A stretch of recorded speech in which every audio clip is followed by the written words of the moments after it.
We now have a new subscription policy for Breeder Syndicate. And good news, the show will remain free. If you're viewing for your first time, kick back, enjoy the show, and if you like it, click like. But we ask that if you are viewing for your second time, please click subscribe to the show. Total gentleman's contract. I can't enforce it, no way to do it, but it's just a simple handshake deal. Got the idea for this from another YouTuber named Jesse on Fire, and I felt like it was fair for him to ask. So I figured I'd do the same. Honor system re-engaged in cannabis. Welcome to Breeder Syndicate 2.0, where we explore the history of a clandestine scene, researching everything from cannabis strain history, old smuggling tales from the first-person perspective, to breeding science and news on current subculture. I'm your host, Matthew, and I'll occasionally be joined by my homie Not-So-Dog, breeder and grower from Mendocino, to speak on these subjects and sometimes interview other participants.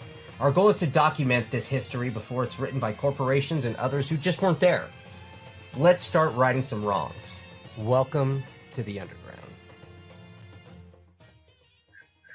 Hey everyone, welcome to Breeder Syndicate. This is going to be part 2 of the Madjag and Raho series.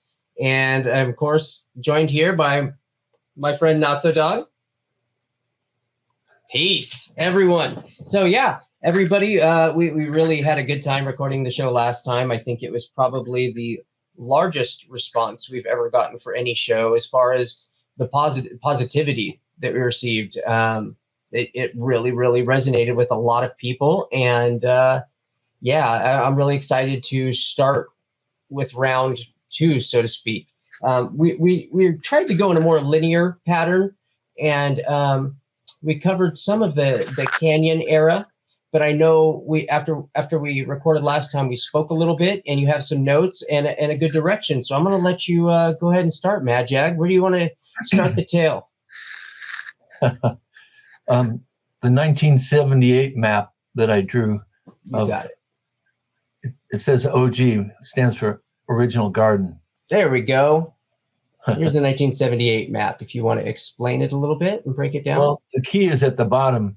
This is before skunk number 1. This is the very first. We had a friend in Kauai who had Oaxacan Hawaiian crosses. Yeah. And they're the H10, H9, HK. And then we had somehow a few Thai seeds. I don't know where they came from. The Colombian came from my friend, and they're the ones that on Thanksgiving, while it was snowing above us on the rim, weren't even close to being finished. So this was the layout of that garden that you showed photos of last time. That's right. Blends in so well. It's surrounded by pine trees and lots of heavy dark green brush. This garden was probably, I'm thinking, 100 feet long and 50 feet wide. That was the size. This is from the old notebooks that you have? And was this drawn, like at the time you were drawing this as you were looking on, or how did it work? That's amazing. It's absolutely amazing. Just all of them. Every year I did one. This was at the middle part of our canyon. The subsequent years, 80, 79, 80, and 81, were about 2 or 3 miles further up the canyon than this one. So this one was closer to 1,800 feet down. It was a longer hike, more difficult. And the others were anywhere from 1,400 to 1,600 feet down in. Wow. Which makes a difference at the end of the year, of course, when you're carrying your harvest out. That's why we did as much as possible down inside the canyon later by having friends come down in and camp with us, because it wasn't feasible to carry out whole plants or branches or anything like that. Did you find that any of these grew any different in these little microclimates in the canyon? Like any of these strains from like between 78 and 79, if you moved or grew any of the same exact strains in different little locations in the canyon, did you find any phenotypic variations? I don't really think so. It was just more the size and ripeness, because this particular garden got the sun east to west. So it had the most sun, 10, 11 hours at some days, you know, in the summer. Yeah. So they grew much larger plants. I mean, some of these plants were 13, 14 feet tall. My partner who's 6'7", there's a photo of him reaching up in his wizard outfit. That's right. His reach is at 9 feet, and they're 4 or 5 feet beyond his reach. So yeah, they were the Hawaiians, H10, and over here where it says H10. Yeah. If you go down. Right. Let's see. Right over in this region, H10. Far left of this photo or this drawing where it says H10. And also in the middle there, H10. They were just massive plants. Beautiful. And it was good smoke, too. It was Oaxacan, again, crossed with whatever they were calling Hawaiian, which I think has a Thai background just because Hawaii, probably in the 40s and 50s, people from the Far East that visited there, that it'd be very easy to see those sorts of varieties showing up in another tropical area. Sure. And this is crazy, Madjag, because I used to, I drew a plot like this for, a map like this for just about every outdoor plot I ever did. And it's crazy to see, that two people on, other sides of the country at the same time are doing the same stuff. But, beyond the fact that I did it, yours is the level of detail and artistry is cool. Way beyond anything I ever did, man. This is really cool to see. It really is. Yeah. One thing I might want to ask, just because I remember something you mentioned last time, which was basically like you kind of averaged about 6.8 or 7 ounces a plant or something. And then I just heard you say that like you had these 9 to 13 foot tall plants, these giants. So maybe you could talk a little bit about some of the different stuff that you grew. Was a 9 foot or 10 foot tall plant only giving you that amount of flower because of how loose it was? Did you have some that were a lot denser and they were smaller plants but yielded more? Because I have old timers that would tell me that back in the day, they would get ounces that were like the size of my forearm just because the weed wasn't as dense. And so I'm curious as to like, was the 6.8 ounces the stuff that happened in subsequent years when you were doing like the skunk one? Did you get a massive variance of weights and sizes these first couple of years when you were experiencing them? Just curious. The 6.8 ounces average across the entire 2 gardens that we did later were almost all skunk number 1. And the tallest plants were 6, 7, 8 feet. And the Hawaiian in this particular drawing that were so tall, they were multi-pound plants. We didn't have a scale at the time down in there. In later years, we brought a dialogram down, House, good old dialogram, and it would go up to 2 pounds, I think. I forget. But this plant in particular, it was obviously pounds of weed. Yeah. And they were tight buds. They aren't rock buds, like some, especially the ones I know of friends who grow heavily indica backgrounds. Yeah. Those buds just get rock hard. Density is, Just been dried. A pound of this herb probably was twice the size of the later skunk number 1. The skunk number 1 were denser. Definitely. Yeah. I have a quick question that I've just been, as going through the pictures and stuff. Which wizard were you? Which color? We alternated out. Did you? This was not me. This was my friend Doug. Yeah. 6 or 7. The light blue one was my UK partner that you have in a photo where he's pointing off actually you used it in this advertisement. Yes. Pointing out into the distance. The garden is actually right below him, but we had him pointing in a direction that wouldn't be as easy to figure out if you got to that canyon. Yeah. And I never wore the light blue one because I think it was a smaller robe. So we had what is the one I'm wearing? There's one of me and my tall partner walking across the rug. There it is, the white one. Hey, you got it right. I'm the one in front, and you can just see my beard back then showing a little bit. My ex-wife, my kid's mom, she's the one who sewed these up for us. She made all of these. And that red bag there was particularly colorful. So she was up with the idea too. And it was great. I don't know whatever happened to these costumes. Yeah, I was going to ask. That was my next. I didn't keep at least one around, but I think 45 years later, It's what really pulled me to your story when I first, like I said, heard about or even found out what Madjag was, going through Sam's old posts and going through the kilo art, and I kept seeing this really pretty kilo art that said Madjag on it, and that's what started that journey. And then when I saw these pictures of the robes is when I was like, these are my people. These are my people. I got to find out who they are, Yeah, that log right there that we're walking across, there was a storm. I was camped on the side that this photo is taken from by our third friend, and water was almost touching the bottom of this log, and I had to sit on it and scoot across with a bag of weed in front of me and scoot across.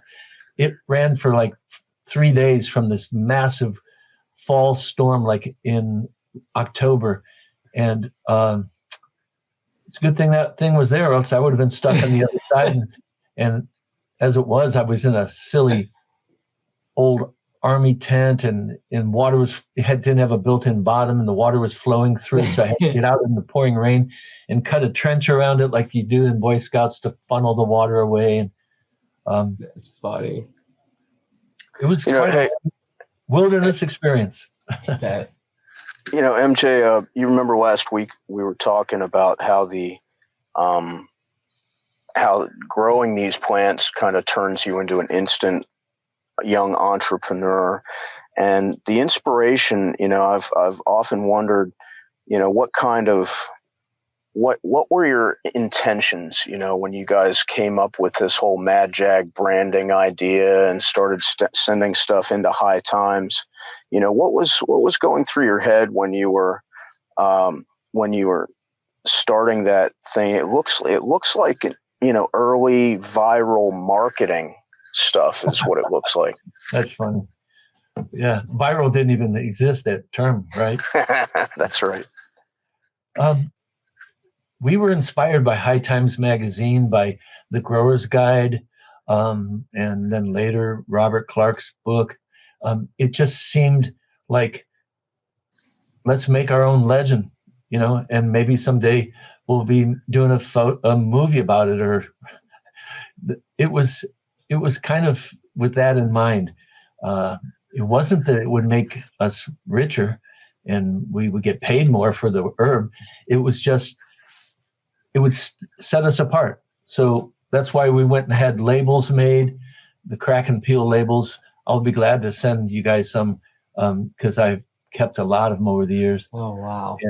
And they still work. I would go through like an airport.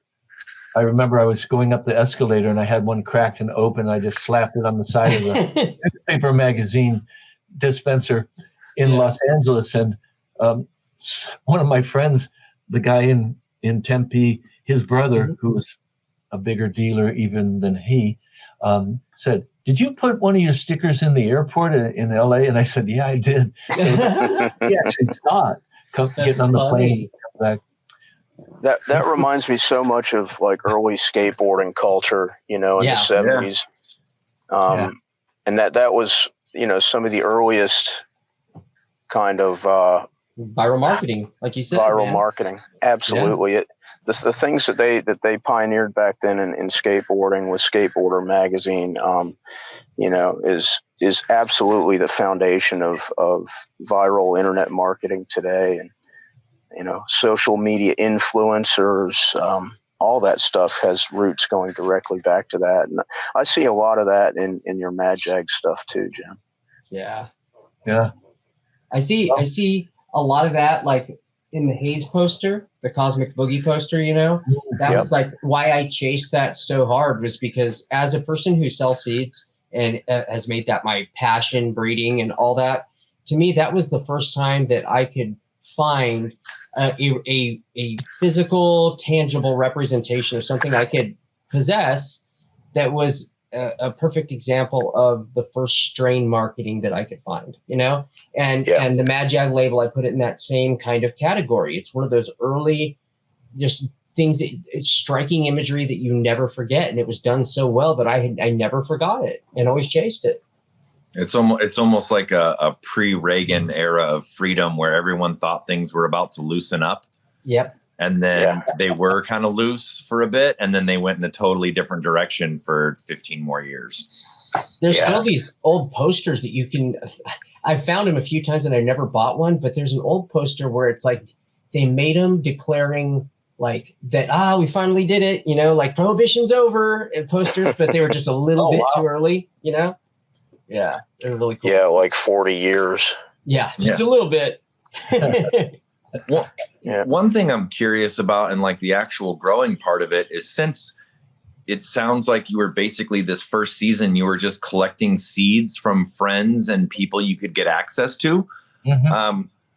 What were the things that you liked and disliked about the first crop? Like, did you look at those things when you were trying to get away with it and you were like, oh my God, this 13-foot plant is blowing past all the bushes and everything else that we were trying to contain it and like make it look like it was normal. I don't want to do that giant again because it makes me nervous. Or like, what were the thoughts there? Because obviously, like, this is the first time that you were seeing a lot of these things grown, correct? Yeah, definitely. So you had no idea what to expect, really. Like, you just, this is Oaxacan and this is Hawaiian and this is this and this is that. And it was kind of like plant spacing and how big they were going to get and what they were going to do was all kind of a mystery, I would imagine. Oh, yeah. I had the 1 year before this with my dealer friend from Tempe in a neighboring canyon.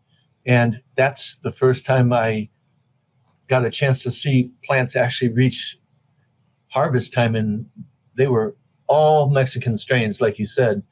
But over the next year, we tried a garden in that canyon that was massive. It was so huge.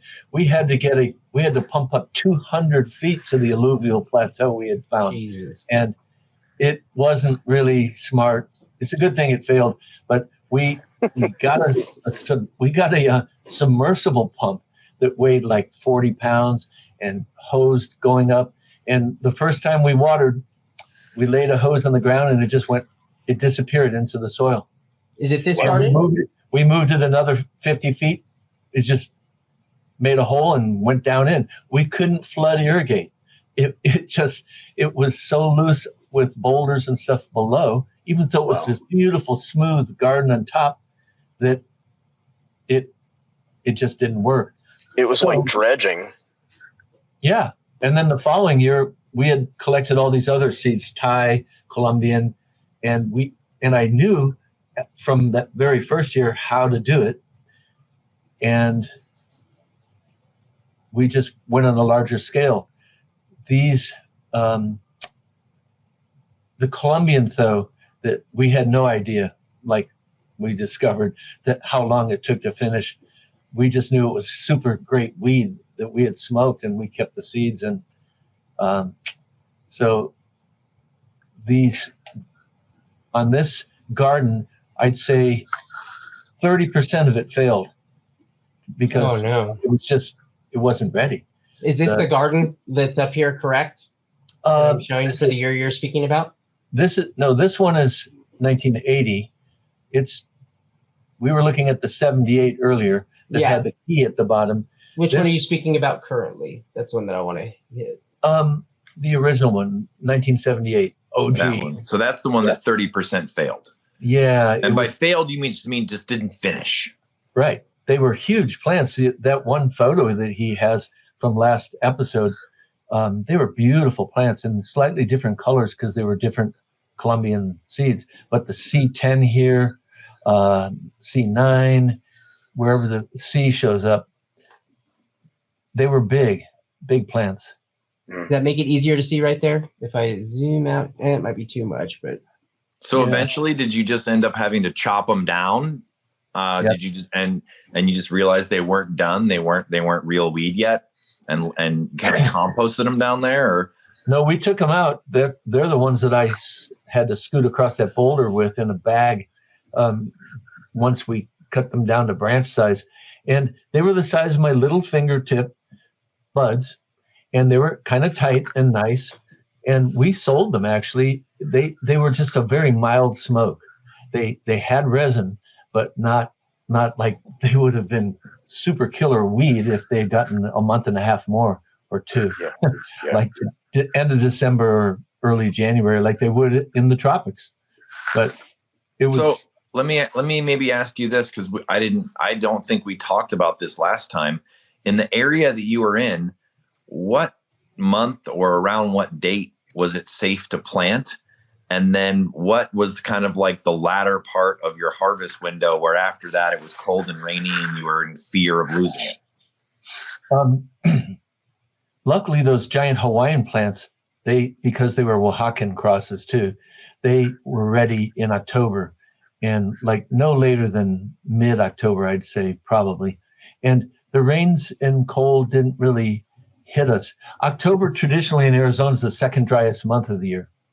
June is the driest, October. And this is in the 70s. It has changed since then. But we had a beautiful fall. So down in the canyon, it had cool nights, but the days would be warm and nice. So it just, we harvested everything out of this garden except those Colombian. And we were going back and watering them and back and watering them. And finally on Thanksgiving, when it was snowing up above and we had to go out on the mesas in inches of snow and big clods of mud on our feet, it was just, we decided we have to take them now because we didn't want to come back any colder and wetter. Yeah. And so, it just never reached maturity. But the earlier ones, all these others, the Hawaiians were perfect. They came out wonderful. And we were able to hang them there in the shade, dry them. And I don't remember, actually, we didn't have breakdown boxes like we did in following years. We just, I think, put them in big bags, garbage bags, and carried them up to the top of the rim with our pack frames. We had metal pack frames, Kelties, and we would just strap everything to them. So they didn't get handled as well. That's another thing. When we had breakdown boxes, after the skunk number 1 was manicured, it was put right into these wonderful cardboard boxes that we bought stacks of and brought them down. And then we assembled them down in the canyon, taped them, and you could carry 6 or 7 stacked on a pack frame. Any more than that, they would be catching on branches and it wasn't feasible. So yeah, that came out very nice. They didn't get crushed. They didn't get smashed. Pound at a time, roughly in each box. Was that 1979 harvest? Was that the one that ended up in the High Times? Is that what was referred to in that High Times that is up here on the page? And you'll see here it says Colombian stock, Killer Purple, 2,000 pound. It was funny because one guy actually paid us $2,000 a pound for it. And it was just seedless, and they loved it, And then we had some lightly seeded Hawaiian, one branch out of all this garden. We came back after, as we traditionally did every week. We were looking through, inspecting, and then we found one branch that was seeded. It had, hermied back. Yeah. We took a garbage bag and put it over it quickly, cut that branch off, but it had enough time to lightly seed a few of the plants neighboring to it. But people loved finding those few seeds, and they were like, "Do you have any more of this?" I bet. They liked the smoke, and it was the Oaxacan Hawaiian kind of cross. Wow. And so, how many of these in this list are from you guys? On this, Yes, on this particular list. just the one that says Madjag Hawaiian, Madjag Sinsemilla, Gotcha. and all these others were current things on the market. Yes. You know, I mean, like Downtown Heroin. So, go ahead. Wow. That's something we didn't actually chat about last time, but it's pretty interesting. When you guys were doing your guerrilla, you know, obviously, like you can get a wildly divergent amount of males and females off a batch of seeds. Did you plant everything in your alluvial plains and all that, and then just cut males as they appeared? Did you plant them in pot? You did? Yep. And did you go out there more than once a week when things were turning from veg to flower, so that you didn't show up and all of a sudden a stray male had like nuked a whole patch with seed? Or how did you handle the transition when you were worried about maybe we haven't caught all the males yet? Right. Well, the next garden that was marked as 1979 as the double E, the reason we called it the double E is it was on a topo map right under the word creek where the double E's were. And so we went, oh, that's an easy way to spot it. So we called it the double E.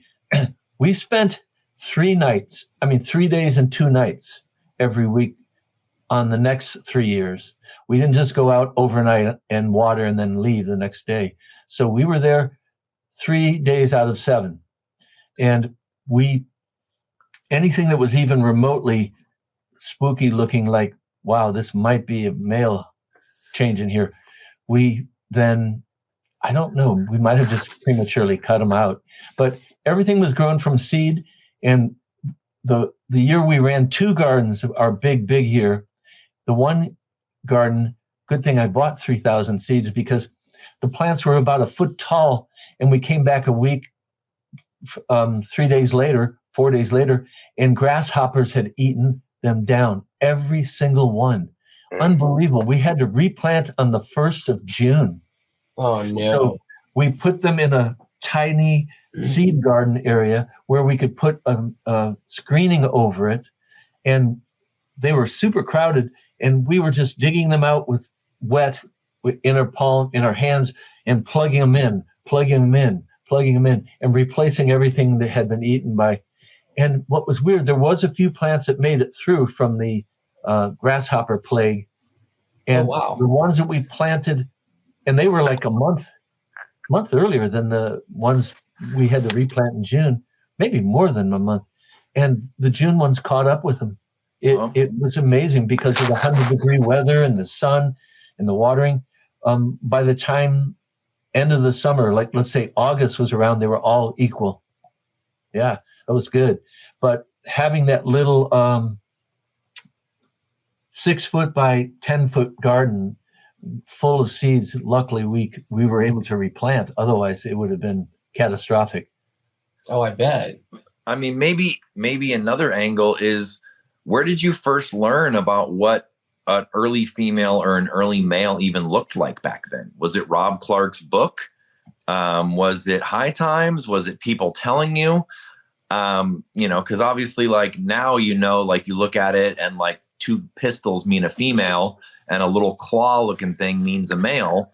But back then, did you have that kind of knowledge beforehand? Did they get kind of advanced before you realized what they were? Well, I'm not exactly sure. I know from the first year in 1976 that we grew, I got to see what males look like and females, but not till they were probably more advanced and visible.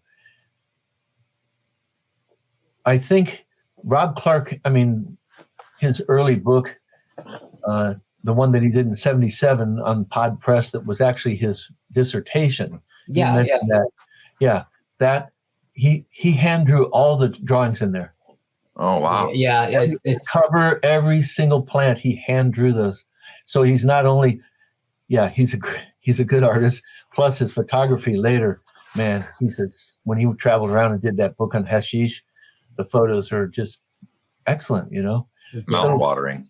And the Grower's Guide by Mel Frank, that I think showed, I don't know if they were photos, but it was a learning curve. But by this year, I had already grown for 2 years before this. So not the original garden, but by 1980. So when we went for 2 gardens at once, we had enough experience to know what to look for. Plus, we were spending 3 days a week in the garden. And I think maybe even at the time when the males had to be separated, we might have just had we had a third partner who helped us part-time, and he was from Switzerland. He's still a good friend of mine. I saw him when I went to Spanibus in 2019 and stayed at his house. Well, that's nice. House. And he's 5 years older than I am. He still smokes hash mixed with tobacco. He's been doing it for 50 years. As is the custom over there. Yeah. Yep. And he's an artist, of course, Swiss artist. And he may have just been down there and because I know what you're saying. We ended up, it was almost 50-50 with the skunk. 50-50 males, 50-50 females. It was, wow. We didn't end up with big, huge, empty sections of the garden. And we also transplanted into any open sections if we had to. We would dig up a plant that was 4 feet tall with a big root ball. Oh, wow. And slide it over 5 more feet to get it into a hole that had more sun and was empty because a male had been removed. Yeah, we did a lot of transplanting and movements. It was experimental to see if it would work, and they did. Sure. They're very hardy plants. Yeah, they're resilient as shit. The term weed is accurate. I mean, wow. Yeah. You know, Jaggy, last week we talked about the terps and flavors of Colombian, and you know, you were just talking about that first year where the Colombians didn't finish, but you got a few purple ones out of there that were made good smoke. But you know, I wasn't really satisfied with my answer last week when I was asked what did I describe those flavors and smells coming off of Colombian, and you know, I realized as I thought back on it that most of my experience and what I know about Colombian is more about what came imported, and was bought than what I grew, because it was just so difficult to pull those things off. Mm-hmm. And so, for me, it's such a treat that we have it's the essence of it captured in the Ohays, as Sam shared it, that because otherwise it's so hard to grow. Growers all over the country were like, they tried and it didn't turn out well, and then they found something better and the stuff just kind of disappeared. Yeah. So, but yeah. Can you talk about that Colombian, the smells? I mean, did the anthocyanin or whatever, the purple, did that really take over and dominate the one that you managed to harvest, No, they were, because it was like, it was Thanksgiving. And as you know, when the light starts dropping down, the purple tends to happen more. Mm-hmm. And it didn't really have a characteristic. The Hawaiians that were Oaxacan crosses, they had a wonderful scent growing. But the Colombian, because they didn't even have the tiny buds till like late October, beginning of November, they didn't, it wasn't warm like the hot summer, end of the summer. They didn't have really much scent at all until they were dried, and then you crushed them. Yep. But I know what you're talking about, the piney. That's how you were, focused on the piney last week. And that's, I had a lot of that too. And like I said, all my friends at school, everybody was growing these Colombian plants and the Christmas trees. Everybody had these little Christmas trees out there. But some people, they got more mature, and, you got a really nice buds. But the pine was dominant for sure. But the diversity of what we got in the imported smoke was just above and beyond. Because the golds and the reds and Punta Roja, yeah, just some amazing stuff. And gold. and distinctive. Each one just such a unique, distinctive thing. Just like Mexico, all of them. Whether it's Sinaloa or Guerrero or Oaxaca, distinctive entirely the way they looked, they smelled, and the highs too. Yeah. Of course, Mexico's a long country. Colombia's pretty big, but in Colombia it was like tropical versus 5,000 foot level versus Santa Marta way up at 8,000, 9,000 feet. So they were land races that didn't really get mixed up too much back in the old days, at least until the 60s maybe. Yeah. And the impact of the processing and transport too, whatever it was in Colombia before it went on the boat, or in the case of the high grade stuff like the golds and the reds, maybe on an airplane, that had such an impact on it too. But so I think a lot about the commercial stuff that we used to buy on the street or sell even, and what I think is interesting is that the essence of that. That it was a shadow of what it was when they finished it. Yeah. But the essence of it. That's a good point. One thing that we could throw in there is that a number of people that have talked to Matt and I about growing in that era, when they first grew green marijuana, they got scared because they didn't think people would want it because all the stuff they got was brown or yellow or golden or this or that. Or that's why I asked last week if they sun dried, because that tends to be the way that the Mexicans and stuff are getting their golds, like girdling or sun drying. But we've heard that consistently, that a lot of times the first home grows or the first outdoors that people did in different regions, they're like, oh my God, it's such a weird color. It's green. Are people going to like it? They've never seen it before. And obviously now it's shifted, but I'm curious, is when you did your shade drying and stuff like that, what kind of colors were you getting? Was it staying green? Was it turning golds and yellows and browns? No gold, yellows or browns, just greens or dark greens. The skunk #1 was super dark green. Interesting. Yeah. Interesting. But even in 76, when my dealer friend and I grew that first year, the proof was in the pudding. We would give people a smoke, just one puff or two, and they were overwhelmed if they were used to commercial stuff. And seedless, they had not seen seedless really unless they had gotten tie sticks. Tie sticks were pretty much always seedless. And the tie sticks back then were not green. They were browner, and darker. Sure. Right. Olive colored. Olive, yeah, maybe. But the light green, you're right. I didn't even give that a thought, because once our few people that bought from us smoked it, that's all they cared, man. They bought everything. 2 people bought everything we grew, basically. That's so cool. Because we heard people telling us stories about how when they first grew green weed, they tried to brown it up because they were like, oh man, no one's going to want this. It's not the right color. It doesn't look right. Sad. It doesn't look like anything we've ever had. We need to do something. This is wrong. Well, and not only that, but some of the earliest, when people have a bad experience with green weed. So, the guy who grows a patch full of Colombian and it doesn't finish, and he harvests this leafy stuff with just a few white hairs and mostly tops. And he handles it poorly. It's loaded with chlorophyll, and he sells it to people, and all of a sudden there's this bad reputation. Green weed is bad, right? And then the next year people grow different seeds. This shit gets mature. They handle it better, and all of a sudden there's high quality green weed, but people's perception of the color is that it's a turnoff. So you got to try and overcome that.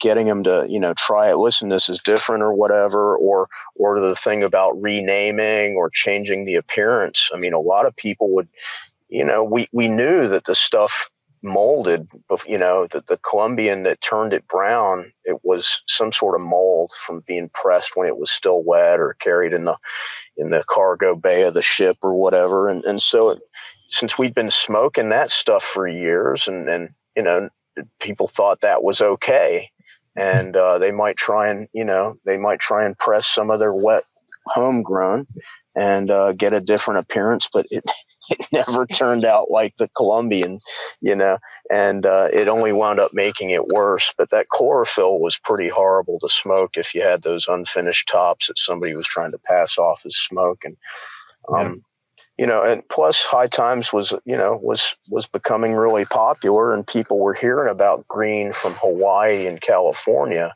at least by the time I was in it. So the thing for us was, you know, I mean, I had produced some amazing freaking indica buds, but I would say it was Hawaiian, you know, or from California, just because, you know, your homegrown isn't, you know, because I was charging $200 an ounce for this stuff.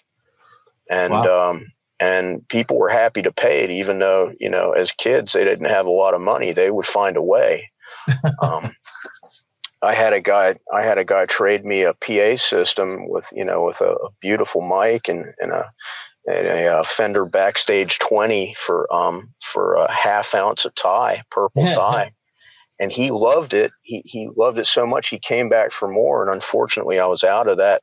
And all I had was the green pheno, which didn't finish at all. And I was like, okay, well, you know, I knew it wasn't the same stuff, but I wanted the money. So I sold him that second bag, and he was so pissed off because I wound up giving his money back because it wasn't even close to the same thing as the purple one. Man. So with the skunk one, did you notice any like solely broadleaf expressions, stuff that looked just pure Afghani in the skunk one pop? Well, one of the photos that you posted last week, I think, what was interesting about the skunk was it grew like long colas, and they were almost self-pruning. In the fall, the sun leaves would all turn yellow, and you could just shake the plant and they would fall off and leave these long green colas. And I have one photo that I took that is just slightly blurry, but it's just a series of these 4 to 6 foot tall colas, you know, like one cola coming out of the ground. And those are the ones that were 6.8 ounces, you know, on average. It was dense and nice, very deep green, but there was no indica fat leaf expressions solely. It was uniform. It was truly true breeding at that time, what Robert and Sam had accomplished. I think Robert was more the geneticist in doing it, but there's some place in the history where they said they had 10,000 seeds going in red cups, and they chose from that. And I don't know if that's accurate, but I'm not sure. Yeah. It really, when we planted it, it grew the way it looked. Each plant, they had a little bit wider leaves, certainly than like Acapulco Gold or Santa Marta or tropical thin leaf, but nothing like the deep chunk or maple leaf indicas that, you know, people have had on IC Mag that look just like, you know, umbrellas almost. You could hold it over your head if it's raining. Dinosaur leaves. Yeah. Exactly. So was it your impression then? I mean, obviously you said before that you reached out to Rob through a letter and contacted him, and he brought you the seeds, is what you said previously. Did you meet Sam back then? Did he talk about their partnership? Did he tell you any of the work that he had done to get to Skunk One? Did he share all my info came from Robert. I never met Sam. I've never talked to him personally. I've private messaged with him on IC Mag in 2012, but nothing. I've sent him some labels for his collection, but I've never met him. It was all secondhand from Robert when he described, and I don't know if Rob was when I got on there. Sam was very big. That's where I saw all of his collection of of, you know, essentially breeder art and grower art that they would make and attach to their pounds. He would post a lot in something called, was it called the Breeders Lab? Maybe something like that. Yeah. Something along those lines, Yeah. but he was pretty active in that. And so I'm just always curious as to about like what, you know, did Rob tell you how long he'd been working on Skunk One when he gave it to you, or any kind of like any info along those lines? Yeah, that, you know, he worked in Ben Lomond, which is a little town up in the Redwoods just above Santa Cruz. You might go through Ben Lomond, for instance, if you're going to go up further up to like La Honda, where Neil Young lived. It's still a distance from San Francisco. And he told me that that's where they had their little underground greenhouse going. But he made it sound like they had been doing it for a year or two before. He never went into the history of these other neighbors in Santa Cruz that Sam knew, that were the two brothers, and all those stories. Those I read more about later on IC Mag, and people disputing it, and one person saying, "Oh no, it was this and that." So, he mentioned though that he had been working on it. I bought his 1977 treatise, not from him. I don't know where I found it, but somewhere online. And then when he came out with Marijuana Botany, you know, everyone bought it.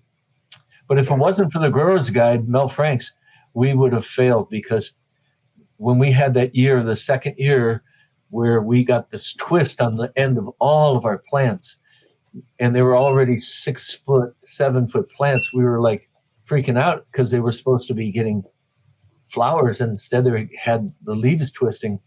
And he talked about micronutrients and how you could be short and couple micronutrients in your soil, and that could make the world of difference. So we got some concentrated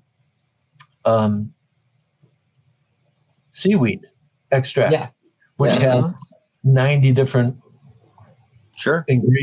minerals from the ocean. Nothing even comes close. And we bought a big backpack pump sprayer, filled it with water. I think it held 2 gallons, and just walked around and sprayed the plants. And I think we did it once and waited 3 or 4 days, and then we did it again. But by the end of a week or 8 or 9 days, they were all untwisting. So whatever they were missing, and it was because of Mel Frank's book about talking about micronutrient problems. We kind of zoned it down to being molybdenum, lack of molybdenum. You know what's amazing about that to me is that many years later, in 1993, when I was planning on growing for the first time, 2 of the 3 books that taught me things was Rob Clark's Marijuana Botany and Mel Frank's Grower's Guide. Yeah. You know, there were different editions by then. Obviously, they'd been through some revisions and things as time had gone on, but the same knowledge to a young kid desperate for it. So that's pretty cool. That Grower's Guide, there was nothing that even came close when it first came out. I mean, there were Bibles, really. Yeah, it really was fantastic. Mine got so dog-eared, I put some like rings through it to hold it together, and I passed it on to, you know, another guy that, you know, wound up growing and breeding and taking seeds to Dead concerts and stuff, which was pretty foreign to me as a skateboard punk rocker, you know. Yeah. Interesting. I can't remember, there was 3 people involved in that book. Mel Frank and Ed Rosenthal are the 2 I remember off the top of my head. But there was a 3rd author that contributed to it to some degree. I still have the books at my house. Was it Ang Lee? No, he's another photographer. Yep, that's it right there. Yeah, Indeed. that's the one. Yeah, that book I've probably read 100 times in the 6 or 8 months before I set up my first indoor, because I had no idea what I was doing. See, when you got it, not so. It was probably called the Indoor Outdoor Marijuana Grower's Guide, but the original one was just Grower's Guide. Grower's Guide, yeah. Indeed. I index my books so that I could go in there and find whatever page I needed to really quickly. And then on the Marijuana Explorer's Guide, Yeah. more stuff, 5 hours direct light minimum. I think it's probably hard for young people today to like conceive of just how sparse and hard to come by some of this information was, because they're used to the internet and typing things in and forums and resources. But it was really limited back then in terms of what you could access and, and how to learn. And so those books played obviously, even with you guys, they played a massive role in teaching people exactly how to pull off a successful crop. This is the first year it came out, 1978. This is the first edition, and/or press in Berkeley. And mine is kind of falling apart, so I understand what you're talking about. Oh, look, what's one of my bookmarkers in here I didn't even remember. Oh, yeah, look at that. That's another one. So I have at least 2 of them. And we used to go to the library, and I would search for everything on hydroponics, because even growing outdoors, I was doing outdoor hydroponics in 1981, 5-gallon buckets filled with peat moss, cow shit, perlite, and vermiculite, and then, fed with Eco Grow, granular 2-part mix. And,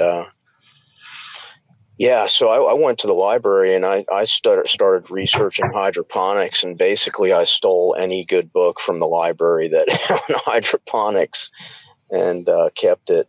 It was very much self-study. Yep. This is the book what we were referring to, the Rob Clark thesis. It's called The Botany and Ecology of Cannabis. This is my copy that I scanned in. Is it loaded on the screen? They're numbered. Mine's not. Mine's actually not. No, wow. It's one of the few that's not. Clark actually, one of the few times that he's ever responded about anything was to give me the print run on it. And apparently there were, I think, 1,500 total. There was a first print of 500 and a second print of 1,000, but you can't tell the difference between the two. Some are numbered, some are not. But another example, this is, he drew this by hand, and all through this book are his drawings. Yeah. Extraordinary. I can just imagine him getting wasted and just sitting and just digging, drawing. I could not draw that by hand. No, they're beautiful drawings in here. And that's one of the things, I've been sitting on it forever, and it's not really out there for people to see, but there are some of the most beautiful drawings of cannabis and the cannabis the parts of the cannabis plant that I've ever seen. Yeah, it's crazy. He did such an amazing job back then. To me, it definitely his passion. Yeah. It kind of reminds me of early botanists and explorers, geneticists. They'd travel around, different islands and stuff, and discovering dodo birds and things like that, and sitting around drawing in their sketchbooks, describing the fauna and flora of these exotic locations. It's just gorgeous. And he got it so accurately. They looked exactly right. The indica plants that he drew in Marijuana Botany were just spot on, Yeah. And the elegance of the branches and the leaves that he drew, I didn't know if he drew them or somebody else did, but he did. I asked him. Yeah, he drew them. I just thought they were gorgeous. Yeah. There's another book he did called Hanf that was released in Germany that has some beautiful illustrations of his, and but it's not available in the United States. But if you guys can trace down a copy of Hanf, which is German for hemp, there's more beautiful drawings from him in there. Cool. If you zoom over to the Humboldt up here on your list, the article that I found on Humboldt growing, I thought Not So Dog would find this interesting. It has Rob Clark in the corner here when he's 29 years old. Oh wow, sure does. Holding a bud, and it's in color, but I only scan in black and white because I I'm running low on the other. Well, actually, I could have scanned it. That's true. Oh, well. It's okay. This works. I wasn't thinking about it, but I met him. I think this article is from about 1982 because they mentioned something, the price of marijuana in 82. So yeah, right up here. It mentions it. Still Bruce. In 82, an estimated $1.8 billion of street value. Yeah, so he was 29 in 82. So you can go backwards and figure that out, how old he is. And I met Rob. He came down to Negril once with his wife at the time, and we hung out together for a few days in Negril. And the concept was he was going to look for some, land races there, Jamaican. I didn't see him after those first few days, but I think he traveled around a bit. But this is great because it talks about the helicopters in Humboldt and at this time.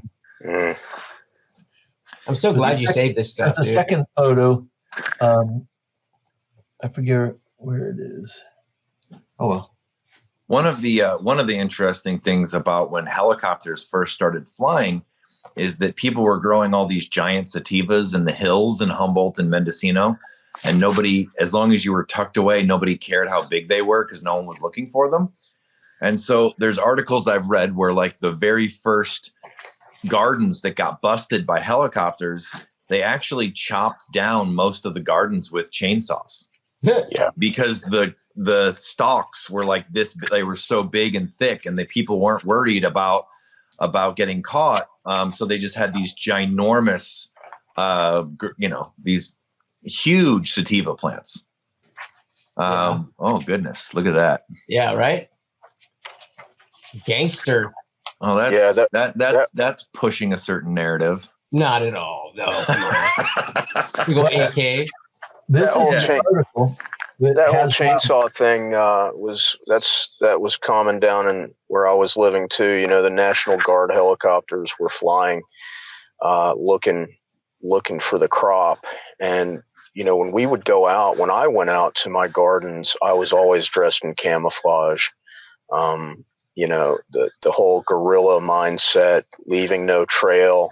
You would create a trail to your spot where you would go from step to step, always putting your foot in exactly the same spot that you did the time before, crawling under bushes and stuff. Okay. You're probably familiar, Raho. We have a bunch of manzanitas in Mendocino County, which are, for people that aren't familiar, they're kind of these like smooth limbed bushes that get anywhere from 6 to 12 feet tall. And you can kind of thin them out underneath. And a lot of people grew in manzanita patches because you could still get some filtered light, but it wasn't going to be totally exposed. So crawling around in manzanita patches and cutting off lower branches to make spots for gardens is like my first outdoor experiences. What are you got holding up there right there, sir? Can you zoom in on this? These are Humboldt photos from that same article. Let's see here. I'm going to try to zoom in a little bit. No, he's holding up something on his thing, Matt. Oh, okay. Let me see over here. You might want to. It's not easy to get back to. Hold on. There we go. There we go. Okay. Damn it, Matt. Oh, look at that. Here's some guys pruning a father and son pruning some big leaf plants too. And they both have .38 caliber weapons in their back pocket that they point out in this article. That's awesome. And a guard dog. And then here's an aerial shot of a huge garden, like the chainsaw you're describing. People took that risk, but it didn't always work once the helicopters came. The helicopters dramatically changed people's approaches. I bet. To a huge degree, because most of these things were grown in like, that's super easily visible from the air, but like not from driving around. That's him. The whole color. Yep. The color difference is just so obvious from the air. The tactics for hiding this stuff became, pretty. Oh, look at those bastards. Pretty creative. These are your Humboldt sheriffs. Yeah. In the garden that they just dismantled. That Newsweek magazine, Madjag, that came out, that at the same time, there was another article. I can't remember if it was Time or it was a national publication where they came out with an article talking about this new high potency kind of super weed that was flooding the streets called skunk.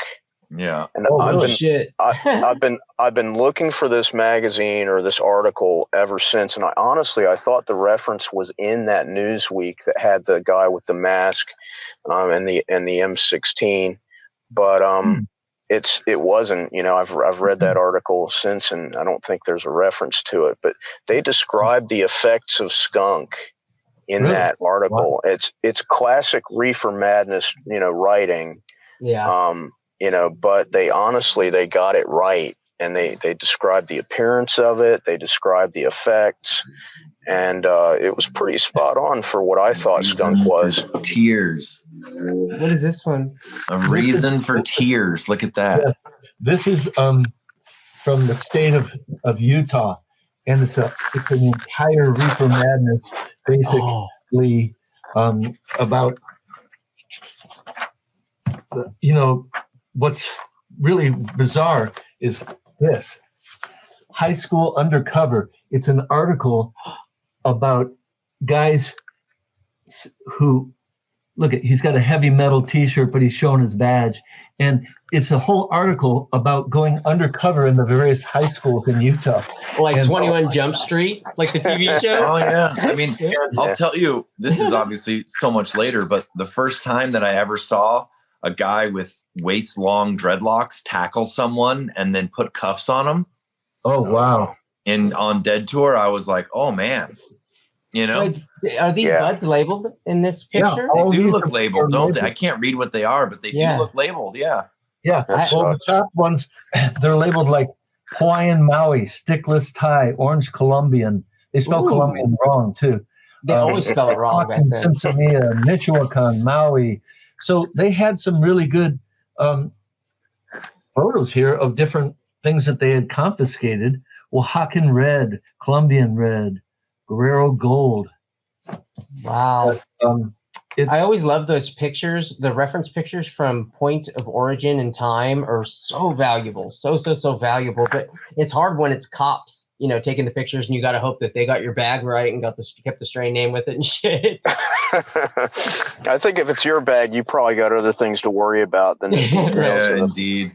Freaking provenance, I mean, one thing that I think is kind of interesting too, and it's obviously we don't need to dwell on it too much, but I do think that, like, from what I'm listening to, and you guys are talking about all these different highland and lowland Colombians and all these different regions and stuff like that, and all these different Mexicans and what they were, I kind of think that, like, the cocaine trade and profitability with that sort of blocked off the next generation of Americans from being able to experience that. Because the groups that were all bringing in those Colombians and bringing in those Mexicans, they shifted to a more profitable thing.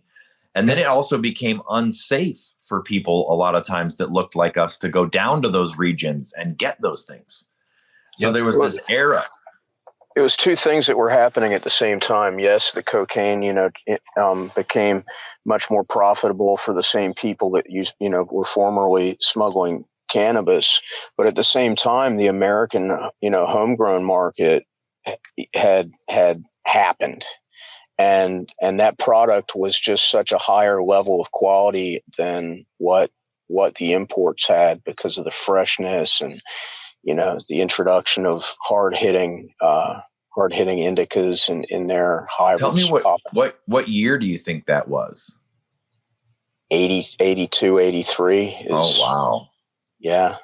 Because, I mean, we don't need to sidetrack on it, but there's been an interplay between, like, what Mexico and down south does versus what's going on in America, and, like, each one responding to the other in terms of cannabis that's been going on for, I guess. That's not a sidetrack at all. As a matter of fact, it's another Madjag story. Yeah. Because can we dive on into that? I think that's a good idea. I would love to. I mean, that the story about how Madjag's contribution to the Mexican cannabis gene pool My peoples. You represent my peoples in Mexico. All right. So how did this start happening? What era did the Mexico stuff start occurring at Jag, and how? Well, the last year I grew in MadjagCanyon was 81. So by 82, I knew a guy who was a pilot, and it's not the pilot I wrote about, like that, when we talked about 60 tons of Packy hash. Yeah. This is a guy, I met him when I was working a regular job at a truck loading place. I worked for Georgia Pacific for 2 years in Phoenix in the late 70s. And this guy, one day he walked up to me. I was loading his truck up with empty plastic bottles, which is what they produce at Georgia Pacific. And he said, hey, if I found a whole bunch of weed out in the desert, could you sell it? I said, what? And I had short hair too, but he just figured. He felt that vibe. The vibe. And I said, what do you mean? He says, well, I was flying over this area and I see where someone jettisoned an empty fuel canister and it's stuck in the ground, and I'm going to go out there and check it. And I think they were smuggling weed. And I went, sure, man, just let me know. And he came back a week later and he was all disappointed because it was just an empty fuel canister. Oh, damn. And it was actually Air Force that had dropped it. And it was stuck in the ground. It looked like a bomb, Yeah. That didn't explode.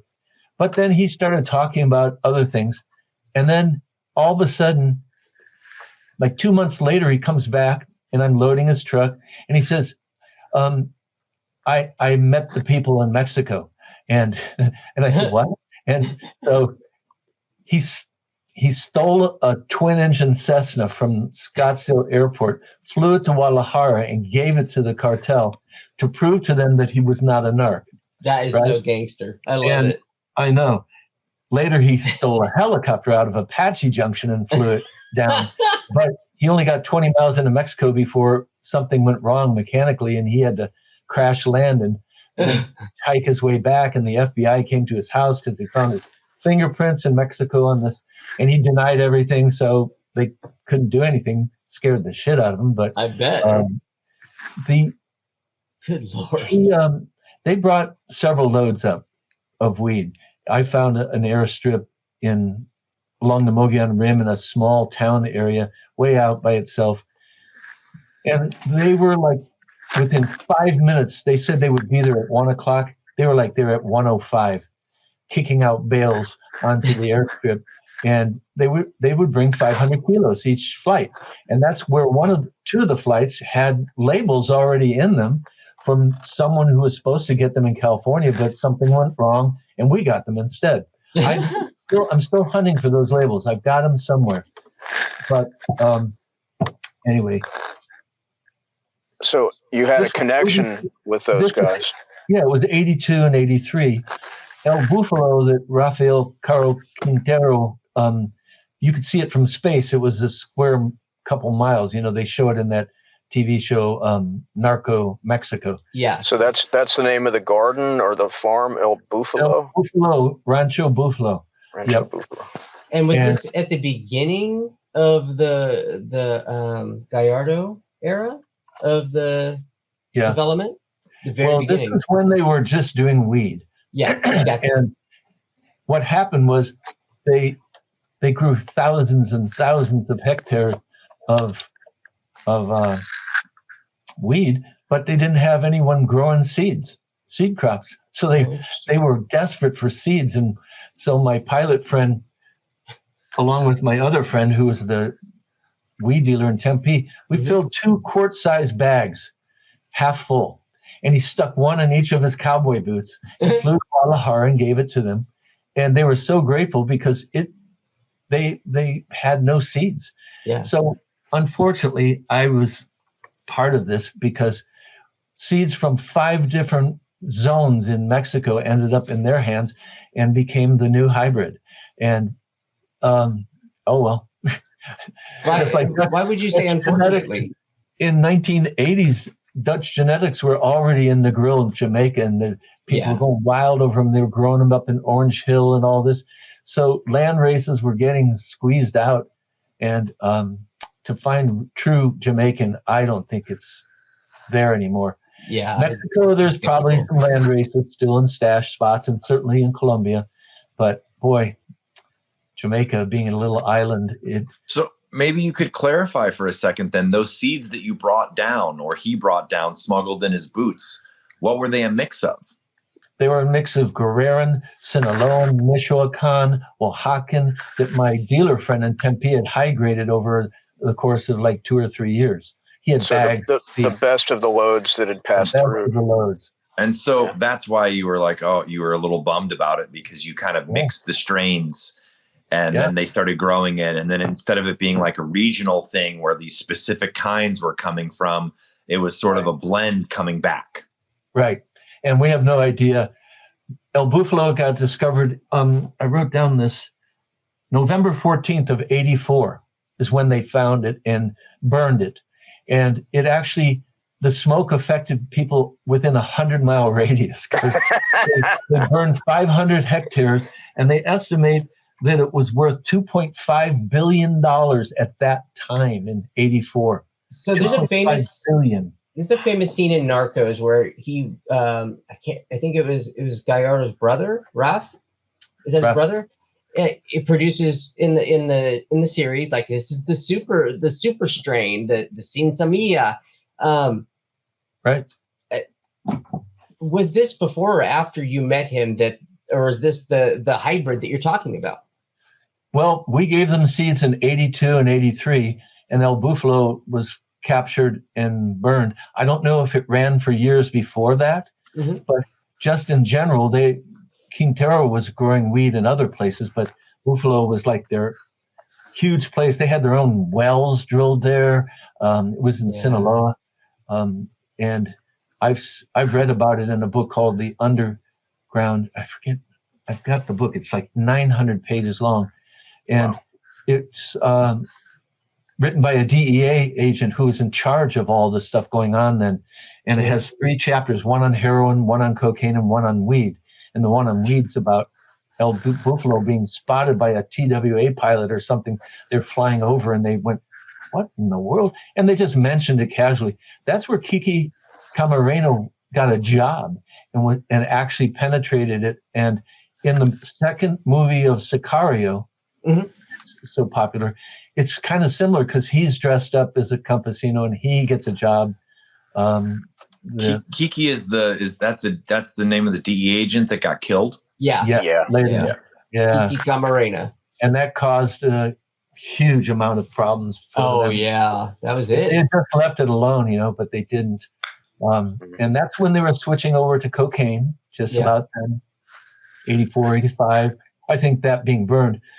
Quintero, from what I read, just became an addict of, drug addict of whatever, because he was sad. He didn't want to see them go into cocaine. But Rafael, Miguel Angel Felix Gallardo, he went ahead and he formed the first cartel with all these loose plazas that were existing, guys over here and guys over there. And I stayed at his hotel in 84, one of his many. He owned apparently a lot.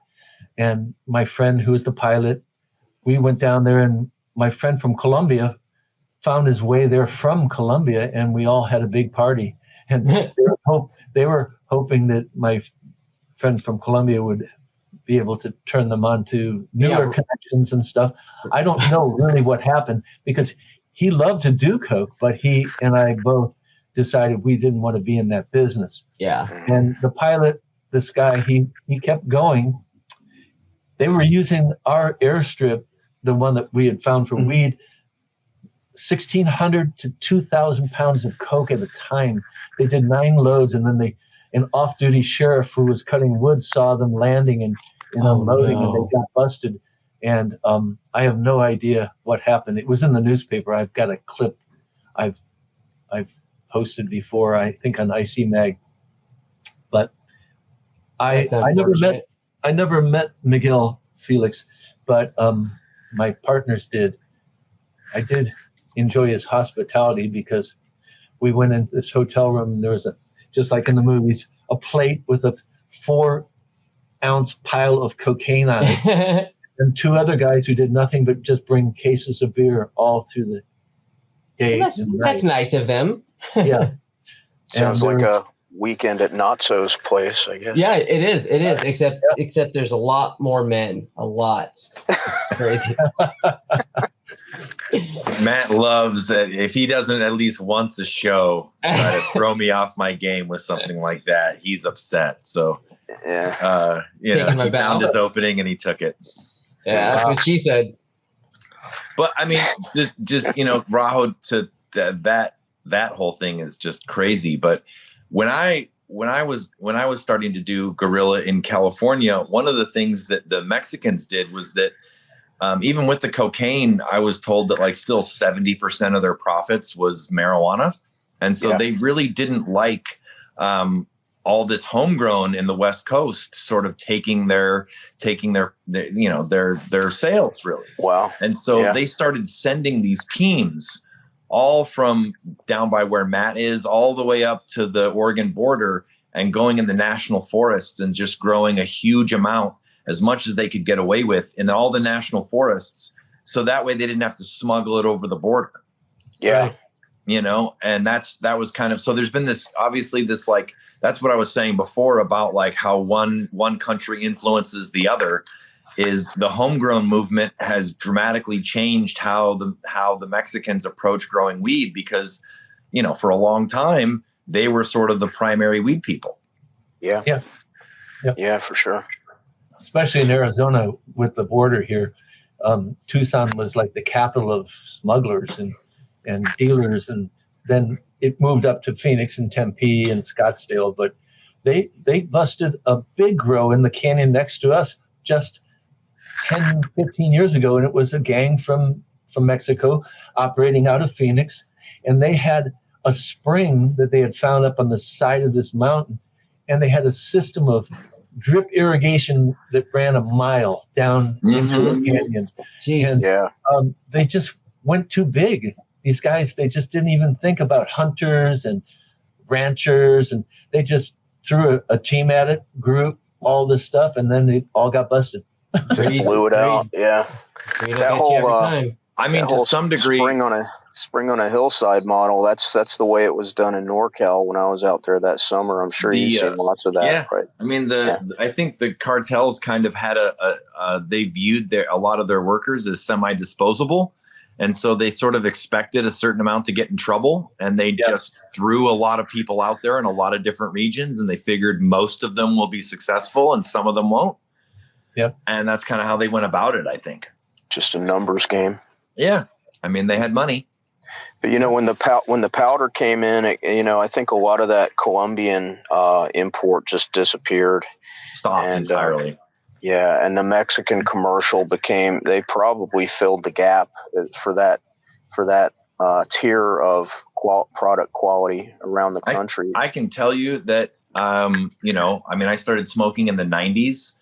There was brown Mexican and green Mexican. I didn't see Thai. I didn't see Colombian. I didn't see Panamanian. I didn't see any of those famous things that people wax poetic about. It was Mexican. Yeah, I saw them. And I'm a decade later, and all I saw was Mexican too. I never saw Thai, never saw anything other than just Mexican.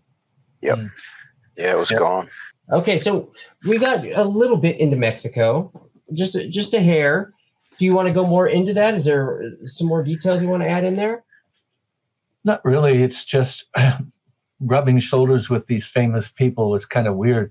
I didn't know who they were at the time. They were just guys exporting weed from Guadalajara area. But then when we found out it was Miguel Angel and Caro, we were like, whoa, shit, man. Yeah, and I bet.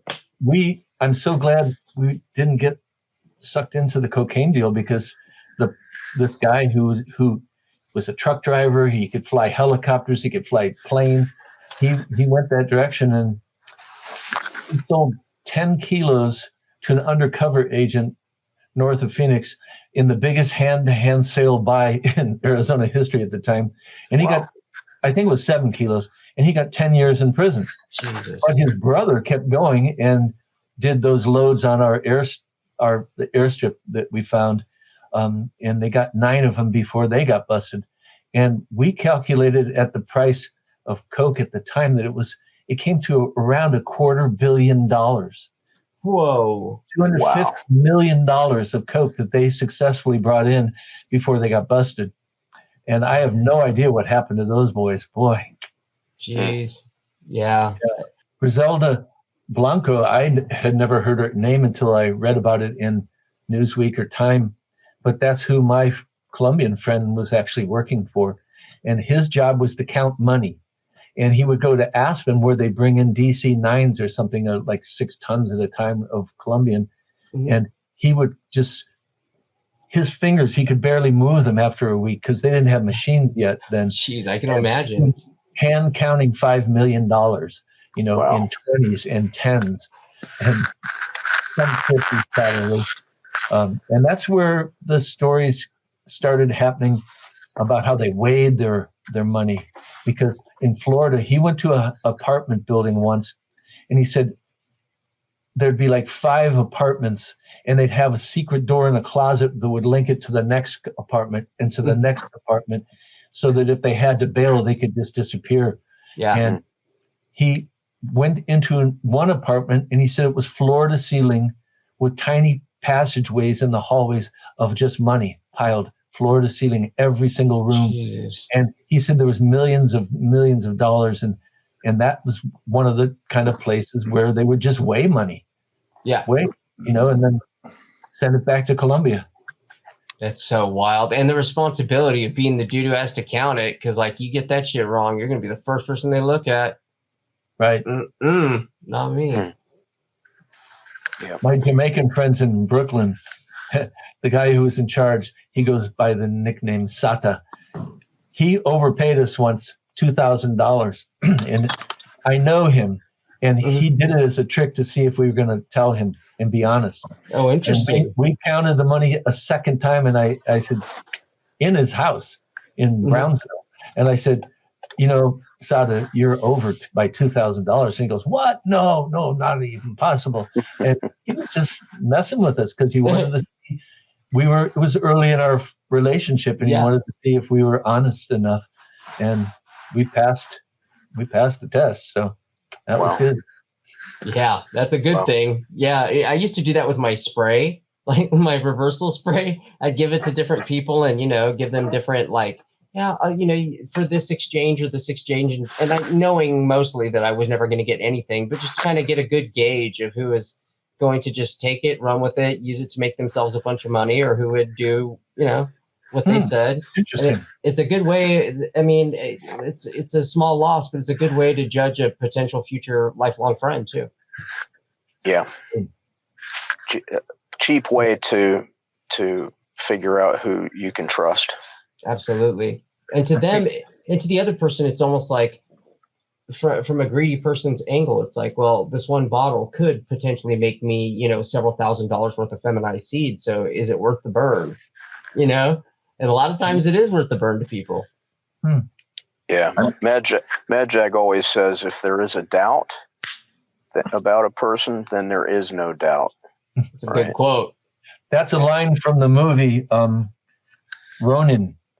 From Ronin? Yep. And he says, if there's a doubt, there is no doubt. And it's near the end of the movie, and that's when you find out that he never quit, and he was still working for the CIA or something. Yeah. Robert De Niro. It's a classical movie, but it's true. I treat my life that way. If I have a doubt about something, I just go, I'll wait and see what the universe does. I didn't do that when I was younger. You seem I to would have jump in with both feet, You seem to have a very magical touched life, though. I mean, a lot of people, only live a fraction or see a fraction of what you managed to get yourself wound up in time and time again. And the fact is, you guys weren't outlaws as far as carrying guns and being cowboys and stuff like that.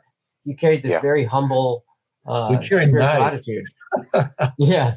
I had a great big throwing knife on my hip when I would go into the canyon, and I don't know what good that would do, but we specifically didn't. We knew other people. Some of the guys from Jerome, they were all heavily armed, and they would have barbed wire in the bushes and weird stuff.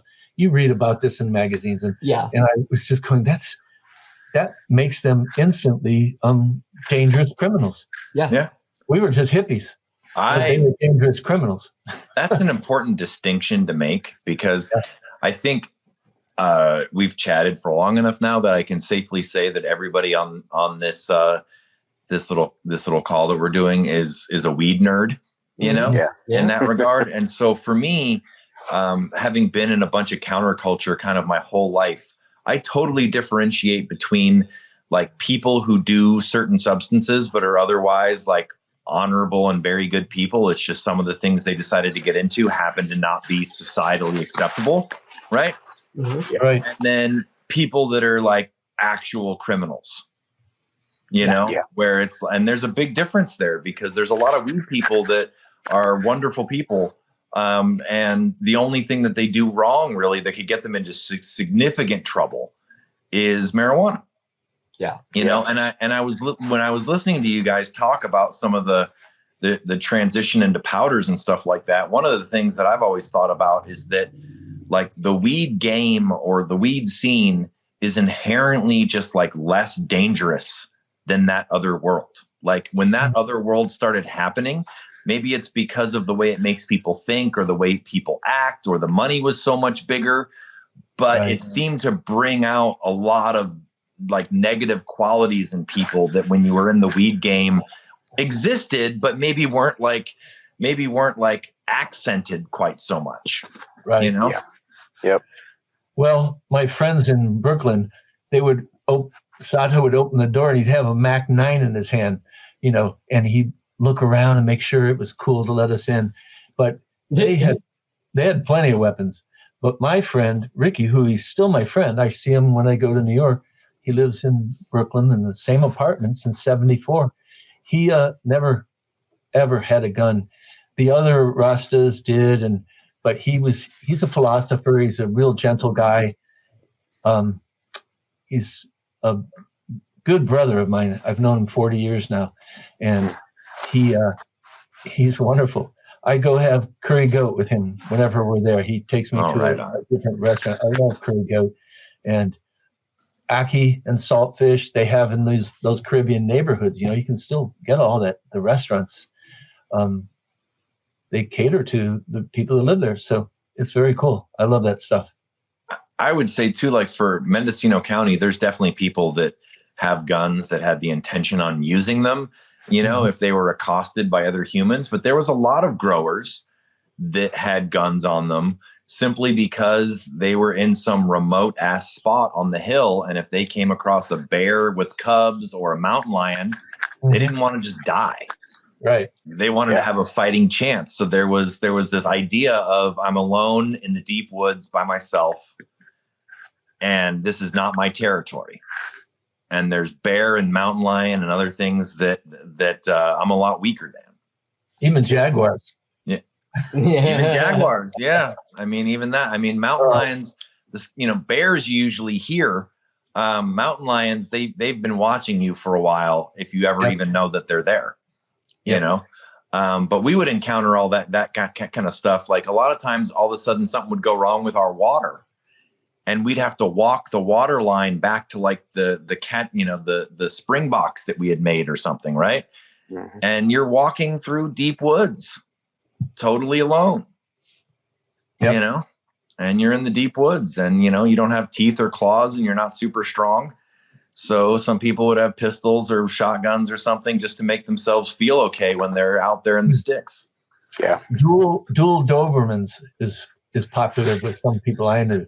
Yeah. They had 2 Dobermans, and they were, they went wherever they went, they had their Dobermans, and one's name was Tor and the other one was Tortilla. I know. Tortilla worked with this one guy, and, they were not quite command dogs, but they were close. He would tell them to do something and they would just do it. Yeah. So, and they'd sniff out a bear, or a bear would, it's better let your dogs fight the bear than you. Very much Yeah. so. I mean, in my era too, it became uncomfortable because the penalty for getting caught with a gun at a grow was actually like quite a bit worse than the grow itself. Yeah. So then it was kind of like a do you risk it even? Because even if you were going to beat the case on a medical thing or something like that later on with the grow, they'd be like, oh no, he's a hardened criminal, armed. Right. He was ready to hurt people, and we caught him. Well, that's what this is from, that Humboldt article, and they're pointing out this machine gun. Yeah. And it says Humboldt deputies seized this menacing array of weaponry, including an Uzi and an AK-47, along with marijuana in raids on growers. They love to point those out and make everybody think that that's what most growers are doing. But they do. Absolutely. They do. And some people, sadly, I mean, wherever there's profit involved, people get into it for different reasons. Yep. And some of the people involved certainly were that way. I wouldn't classify it as the majority, but certainly a percentage, Yep. Well, humans are humans. I didn't feel real comfortable in Guadalajara, to tell you the truth, because everyone was packing in those. The guys carrying the beer were packing. I don't know, that's their job. They took us out to sushi in Guadalajara, and it was some of the best sushi I've ever had in my life. Mm-hmm. And it was a lieutenant of Miguel's. He went by the name of Guapo, which means handsome. Yeah. And they took us out, and it was amazing because the guy who ran it, he'd speak in Japanese to his crew. Then he'd turn to us and speak in English perfectly. And then he'd turn and talk to these guys in Spanish. It was quite amazing. So, doesn't fit in with the stereotype of the dumb stoner, right? No. Oh, I mean, I think Americans are we're very isolated because we've got Canadians who also speak English for the most part, besides the people in Quebec above us, and we've got two oceans next to us. But I think a lot of parts of the world are multilingual just because they encounter so many different languages as part of their daily life. And in America, we're kind of broken from that in a bit, My Swiss friend speaks 5 languages perfectly. Yeah, I have an aunt who's Swiss and she speaks 4. Mm-hmm. Wow. And so much. So yes, very much so. And I actually kind of regret that because I think the younger you learn language, the more fluent and fluid you are in speaking and reading it.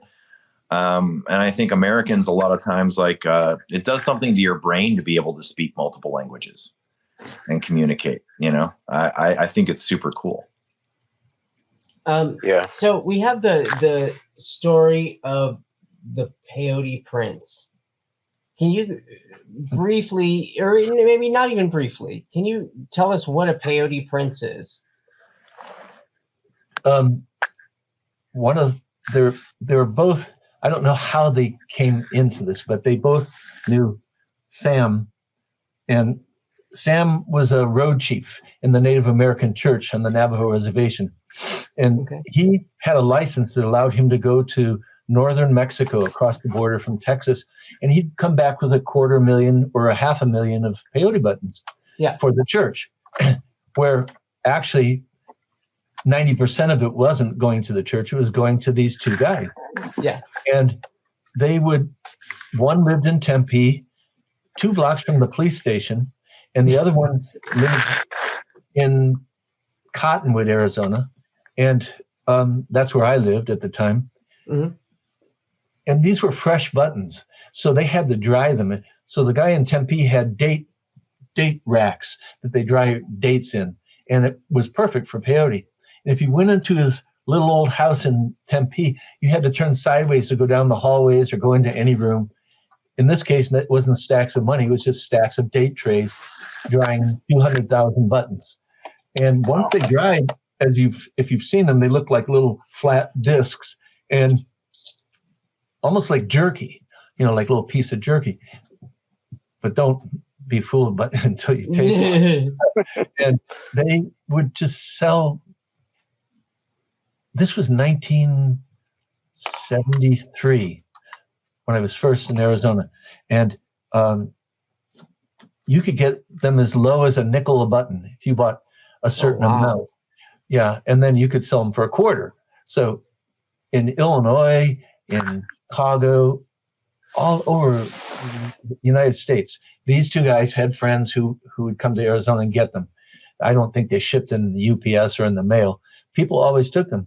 One of my friends gave a guy 200, and he was going through custom or through the gate to go to his flight. This was about 1980, I'm thinking, in Phoenix, or maybe it was 78, somewhere in there. And he looked back to see his friend leaving, and one of the security guys was holding the bag of peyote up in the air and looking at it. And he asked him, "What are these?" And he said, "They're peyotes. They're cactus seeds." And the guy looked at him and went, "Oh, okay." And he gave it back to him. They didn't even it wasn't even in their radar and their training yet. Yeah. At that point. Sure. So, the Princes were amazing. I know both of them still. They're still both alive. And one of them isn't as healthy as the other. But they were, it was just an amazing thing. The millions and millions of buttons they sold. And some of them were diverted to Redway, to the guy there. Two of my friends would drive 50 to 70,000 buttons up to Northern California, and they would get turned into mescaline sulfate, pure. Wow. And mescaline is only like 40%, or I think is some number like that, of the alkaloids in peyote. That's the one that everyone knows. And then they even call it mescaline, or whatever. But there's many other alkaloids that are significant in a peyote journey. But when you extract just the mescaline sulfate, then it's a different journey. Mm-hmm. And I did them both, and I compared it to the mescaline sulfate was like peyote without the teacher. Because when you take peyote or experience it, there's this inner voice. It's hard to describe, but it seems like it's someone else, but it's you actually. Just your inner consciousness. You're hearing your thoughts in a way that it sounds like it's an external voice. Wow. Yeah, I've never done peyote. I'm terrified of throwing up. So let me interject something here. My experience with peyote is probably a lot less than yours, but I will say that the buttons were some of the more bitter things that I ever intentionally swallowed in my life. So I can see how the mescaline pills might go down a little smoother for some people, because you really have to be like, okay, this is going to be good for me, because they don't taste good. It's not as bitter as wormwood, but it's right up there. It's pretty intense bitter. I mean, I remember that's my strongest memory of trying to consume them, was like, man. Yeah. And there was people doing peyote enemas to avoid it going into their gut. That was big in the area I lived in. Mostly it was started by a couple ladies. Lots of people trying to get me to do that. Yeah, they would make tea and then just do an enema, and then you would have this wonderful trip, and you never throw up. You don't get any discomfort because you skipped your gut, your stomach. Yeah, I mean, like I've done ayahuasca in Brazil. He boofs all the time. And good Lord, I do not. But I will say that when you are like, meeting your creator or whatever, and you're super fired up, having your stomach hurt and having to purge any which way you have to purge is pretty intense. Yeah. And I remember when I did it in Brazil, I had to run out and I had to do it. I had to get rid of some things outside of myself in the jungle. Mm-hmm. And I really wanted a bright American clean bathroom, because I felt so exposed, just like running in the dark. And I've all heard that experience of other people. Yeah. In South America. Very intense. And peyote, it doesn't feel good digesting. Some of those alkaloids you were discussing, your body is not ready to digest them comfortably. Yeah. So sometimes chocolate mescaline and the stuff that was being sold on the hill in Boulder was not mescaline. even at the low price of 5 or 6 or 8 cents a button, when this was being made by that wizard chemist in Northern California, it enough to get you high would cost you $10. So these $1 and $2 hits of chocolate mescaline were just LSD. Yeah. Oh, wow. Just powder mixed in, because unless you paid her $10 to $15, and the crystals of mescaline sulfate, there's photos on one of my chronicles. They look like pickup sticks, about an inch long, sharp needles. If you poured them out of a bottle, they would just pile up in these sharp needle looks, and they'd have to be crushed into a powder to put them in a cap.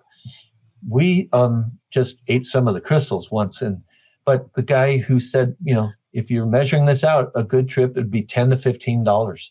So very few people have actually even seen or done mescaline sulfate, is the point. I agree with you. I would even say in my era, when I was experimenting with that stuff, it's almost all relabeled LSD. Yeah. It just was. Yep. Most people haven't experienced it because the buttons are hard to come by and they taste gross.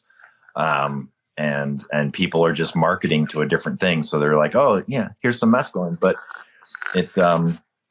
There was some really good advice you gave in one of your stories, Madjag, about juicing buttons. Can you talk about that a little bit? Well, the last time I did peyote, I juiced 50 buttons, fresh buttons. And Is 50 a lot? Yeah. Yes. 10 is, if you eat 10 fresh buttons, if you could get those down, you will have a really strong journey. Oh, wow. We took 50 and juiced them. And I had a quart bottle of beautiful emerald green liquid. Mm-hmm. And my friend, who was the tall fellow, my first grow partner, he drank 1/3 of the bottle and I drank 2/3 of the bottle. And he spent the whole night face down on his sleeping bag. He never moved for like 10 hours. And I would ask him a question and he wouldn't answer. And then about 3 or 4 minutes later, he'd go, no. Or it was a time lag. It was really funny. And I had a fire going and I was saying, let's go for a hike. Let's do this. And he was immobilized. But he had when he woke up in the morning, he said, I had the strangest dreams. So he did enjoy it though. Like if you ever see the movie Young Guns with Emilio Estevez and all those young kid stars there's a scene in there where they eat peyote. Yeah. And the one guy's shooting his gun wildly out at this mining claim, and the other guy is talking, and you hear his voice, but he's not talking. And whoever produced that movie has done peyote because they knew about the voice. Yeah. It's so clear in that scene. I was just amazed that someone had, or they had a technical advisor that knew that's how they would do it, because he was stumbling around and you could hear this voice talking to him. Yeah, it was good. Matt has tried to get me to talk about psychedelics on the show, and I've kind of kept it weed focused. But I will say that sometimes when things get very intense, you're kind of locked in your own mind. Mm-hmm. Like if your friend was laying down, what they're experiencing and feeling and thinking is so intense, you just lose track of the fact that you have legs and arms and you can't really interact with the world because you have so much sensory data that's coming into your brain and you're thinking about so many things that like all that other stuff is extraneous to some degree, and that's common. I've seen that on mushrooms, on LSD, on high doses of different things where you just end up kind of in your own head. It's not a very physical thing. It's a very inward thing. Yeah. And so sometimes that's good and sometimes that's bad, but it usually is positive long term, as long as you got a safe space and you're with friends. Yep. Set and setting is everything. Yeah. And I think for episode 3, we might adventure, maybe if you're open to it, maybe make that more of the full expansive psychological, psychedelic aspect of your life, the spiritual journey that has brought Madjag to this point. because we're butting up against the end. And I know, like, for those who are watching this, we recorded this right around Christmas time. Everybody's kind of squeezing in hours to get them in. So I also wanted to really thank you guys for spending your time with us and everyone in the audience on Christmas. So yeah, it's an honor, man, and a pleasure. And I'm so glad that I was able to convince Raho to join in the way he has, because I met him for the first time last year. We've been face to face. Face to face, but we've been friends since around 2012 on the forums, and it was just a gas to meet him. And I bet. I'm glad, and to see him sit with people talking about strains and varieties. There was only one other person, a guy who goes by the name Sattva, who's in Boulder, who can tell you about 30 different types of Colombian. And he's been growing Colombian in Boulder for like 30 years. Oh, man. Like impressive, 8 or 10 different Punta Roja strains. I mean, he goes to these places. His wife speaks fluent Spanish. He speaks some. And they go down to Guerrero a lot along the coast in little towns that you can only get to by boat. Oh, wow. Yeah, and he's posted some photos, and yeah, he was amazing. He may need to join us too.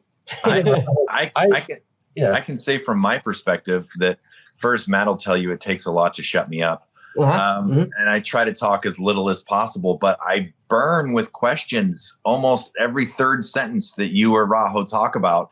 And I try to afterwards write down various questions and ideas that I have. And so it's really cool that we're having like this multi-stage thing, because an hour or two after we do these things, I'm like, oh my God, why didn't I want to follow up on that so bad. I got to remember. We'll do it. Because there's this offhanded comment, and conversations go in different directions, and you don't always get to follow up on stuff. And we like free flowing, but there's a wealth of information and just enjoyable convo here. So I'm super stoked. Well, remember this for next time: payphones and quarters. Payphones and quarters. Payphones and quarters. Because that's how we had to communicate. I'd call my friend. Oh yeah, that was my. If we ever talk about the psychedelic aspect, that was my era. Payphones and quarters. Do you know what a chinger is? Yeah. It's a black box. It's to make it. Yeah. So what we did when we were on Dead Tour is someone discovered that when you put quarters into a payphone, the company actually knows what coin you're putting in by the tone. Right. So a dime is one tone, a nickel is one tone, a quarter is one tone. So somebody got the clever idea that you could get these little recorders from Radio Shack that recorded about 30 seconds, and you could record them, and you could just push in quarters into the thing and record. Right. Yeah. And then when you go to make a long distance call, we would use payphones and all these different things, and tell each other where we were going to be at what time of day and what hour, and call us. Natso's a boomer. He calls them chingers. Us young men call them black boxes.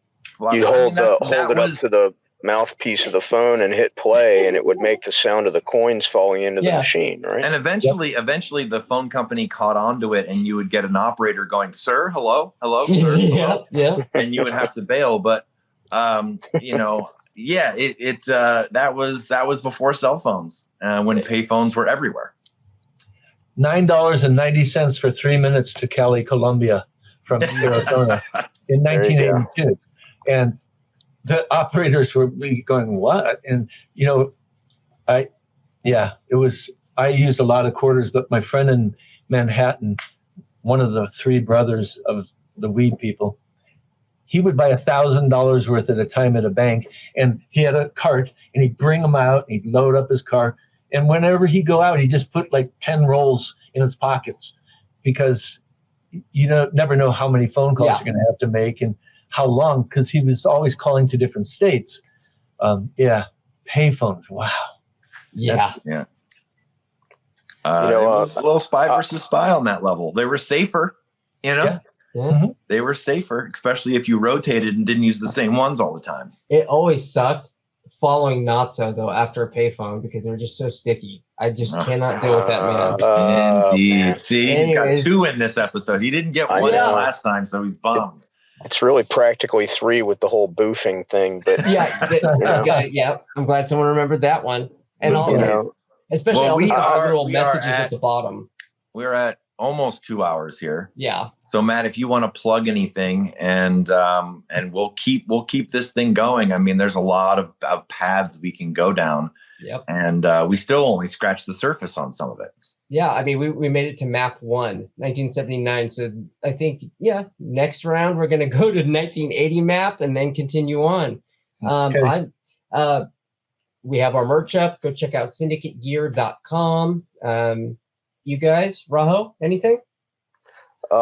This was a great episode. I like we kind of focused on the Madjag stuff, and if maybe we can organize or get a little bit of a game plan to limit or focus discussions. That way we won't spin off so much. We'll be able to drill down on the upcoming ones. But no, maybe with all this discussion about old Mexicans, I'd maybe give a shout out to one of my boys, Cryptic Labs, who has a great reputation for his walk-in lines. That these are stuff that he's collected back in the 80s and has preserved and shared and is turning out great lines today. He's just done dug out a fresh batch of old seeds and has done a selection on them and has found a couple of amazing phenos that I think he'll be coming out with soon. So Cryptic Labs for the old Mex. Awesome. Yeah, Awesome but stuff. besides that, just looking forward to more and Yeah. some of my own stuff to throw in there. What was your link to the clothing and stuff? You said Syndicate? Is syndicategear.com. Oh, Syndicate Gear. Okay. Yep. Excellent. And I was going to toss in a quick thing to Zomia Collective out of Thailand. They have some amazing old landrace ties. Yeah. The squirrel tail, the red string tie, the didang, or I don't want to mispronounce it. Anyways, they ship very fast, and I got my stuff, which is not always easy when sending money out of the country. So props to them. People looking for landrace stuff. It's a legit place. Not so. All I have to say is that I'm excited on these conversations, and as always, I'm very happy for anyone that takes the time to listen to us ramble on about weed and history and culture and all that. So thank you all very much. All right. Yeah. Our pleasure. From all Have a of great us Christmas, guys. Yeah. Have a happy great holidays. holidays. We'll see you right after. Yeah, happy holidays for sure. Happy I'll be holidays, fine. everyone. Want to sit You don't at the have to table sit with the down. Syndicate? Party. Check out our Patreon and our link tree or description below. Our merch site is officially live. We have all sorts of shirts, hoodies, and goodies to sort you out, and shipping is super fast, and most importantly, the quality is top notch. I've been saving old designs for years for this purpose, so please check it out, syndicategear.com. We also have an underground Syndicate Discord where we get together and solve old strain history together daily. It's an amazing community of learning away from IG, and it's an amazing resource for old catalogs and knowledge. We hope you join our union of breeders and growers. Come check it out.